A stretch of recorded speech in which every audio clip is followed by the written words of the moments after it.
Itutuloy ng Justice Department ang kaso laban sa Russian vlogger na si Vitaly Zhudoruetsky.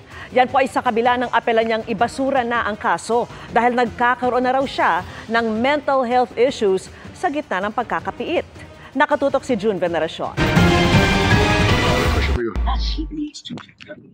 Ginawa niyang katatawanan ang mga secure sa BGC. Pati mga nakakasalubong sa kalsada, hindi nakaligtas sa kanyang panunuya.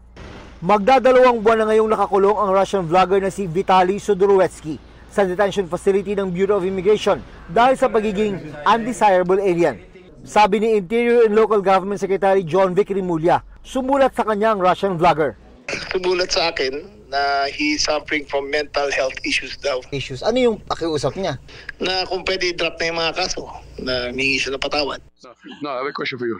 Pero ayon kay Rimulya, hindi pwedeng palampasin ang mga ginawa ni Vitaly. Sa susunod na linggo, sasampahan na raw siya ng kasong unjust vexation.